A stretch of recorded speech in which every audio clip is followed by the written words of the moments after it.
is Matt Weaver here.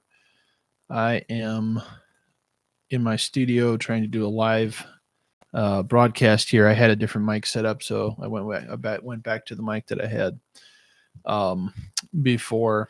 I figured I could do my AirPods, but it didn't seem to work. So anyway, Israel is at war.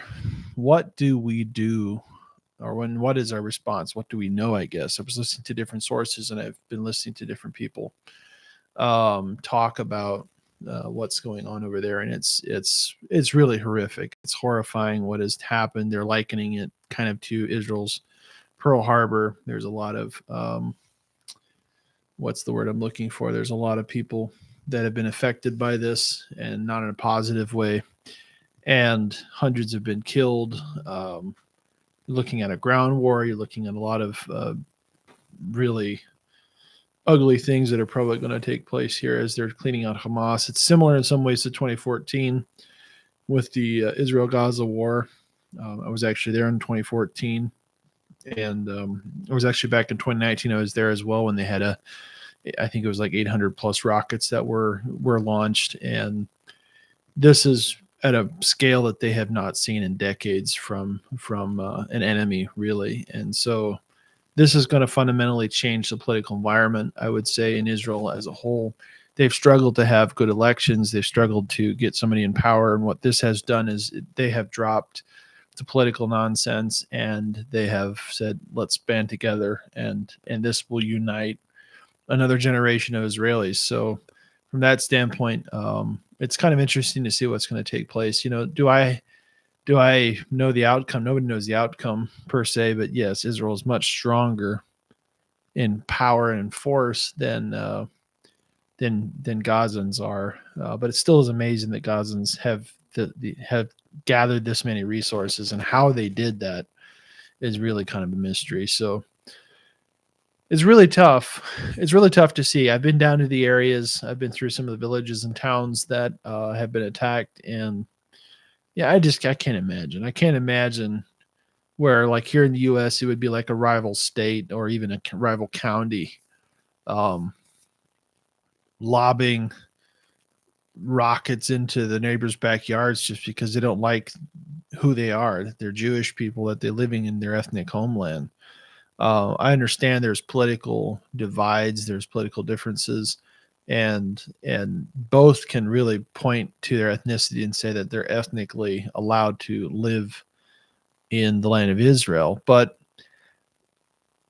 from a biblical perspective, we know that God has given that land to the descendants of Isaac specifically and the children of Israel, and not necessarily the rest of Abraham's children. There's, of course, all the region is full of Abraham's descendants. He's one of the most influential individuals in that region, and from that standpoint, I mean, Arabs are all descendants of Abraham, and so is Israelites. And the question comes up as to birthright and who should live there and all that. Well, I certainly believe Israel has a right to the land. I believe that's the biblical mandate, biblical precedent. I think history will agree with that. And I believe that the Jewish people, as flawed as they can be, or I shouldn't say the Jewish people, I should say the state of Israel, as flawed as they can be, they are trying to do the right thing. They're trying not to hurt civilians.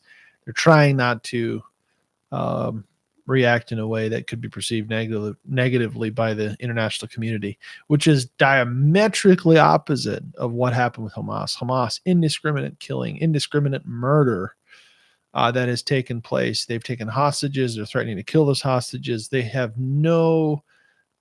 They're dragging dead bodies of Israelis through the streets, screaming, you know, praise to their God for what they've done. It's at a level that is just striking. It is really another ISIS. It is really another.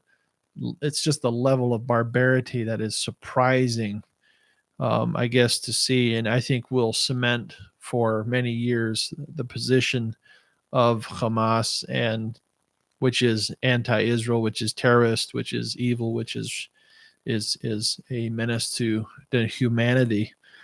And I certainly do not support at all their quest for any kind of independence, and I feel that Israel would be completely justified with redoing that whole structure. They gave Gaza Strip to the Gazans in 2005 and pulled out the Israeli administration, and it's been an absolute terrorist hellhole ever since that. So it has not worked. It has not worked to give them independence. And um, yeah, wow. I mean, it's a Israeli 9/11. It's going to wake up a generation, and don't know what that means. From a scriptural standpoint, we don't know what that means. Will this be usher in a different era, politically speaking, because of the severity of it? It could be. And this is not over yet. There is a threat from the north in Lebanon.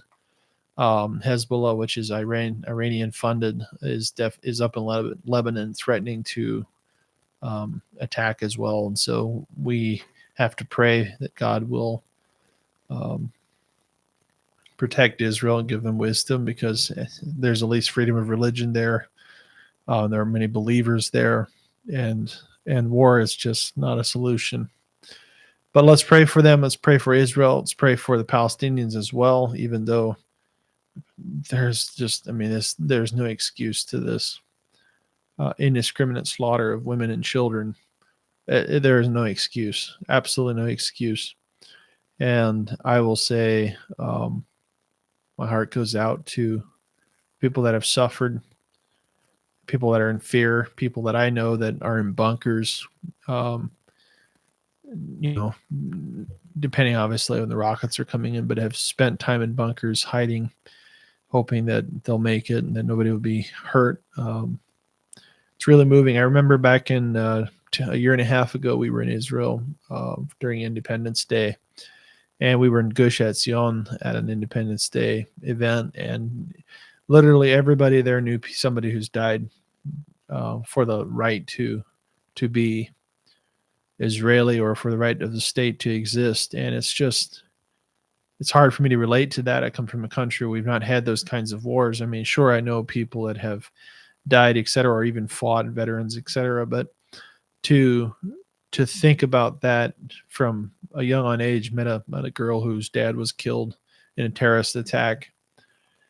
It just, the scars and the horrific things that these people will have to deal with, that they live with fear. I mean, why is it that Israel cannot find peace in the world? Why is it that the nations rage against it? Why is it that everyone is against the holy covenant that God has with them? Why is it that even Christians become anti-Semitic and turn their back on God's chosen people?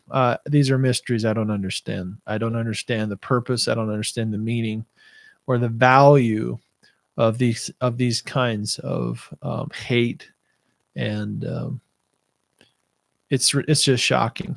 It just really is. I mean, the miracle of Israel has always been of survival and struggle, and I certainly think that God will continue to allow them to exist for His purposes, just as He allows the rest of us. If we read in Romans 11, for instance, God has not forsaken Israel, and they certainly have not stumbled as an eternal thing. This is there's a misstep that took place according to Messiah.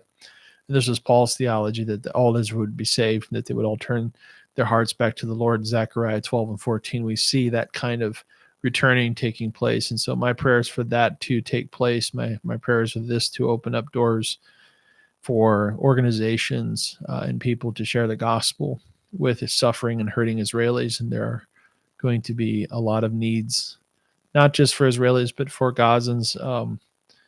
There are Christians in Gaza. There are believers in Gaza who really live there underground, trying to witness and be a light. And the suffering will be immense because of the ground war and stuff, etc. So I pray for both sides, but in this case, Israel they are the victims of a heinous attack, and my heart just goes out to suffering people. Yeah. Anyway, that's all. I just wanted to basically update things that I know, things that kind of experienced, and my view of this and how I view it and justification of it. Who am I? I'm just a person. I don't really have any sway, but I still wanted to share my thoughts on the matters. It's again, it's just tough to think about um, the the the pain that's going to, how would you say it, the pain of the nation who's losing so many people to something that doesn't need to be. It just doesn't need to happen. It's just, anyway, senseless. All right. God bless.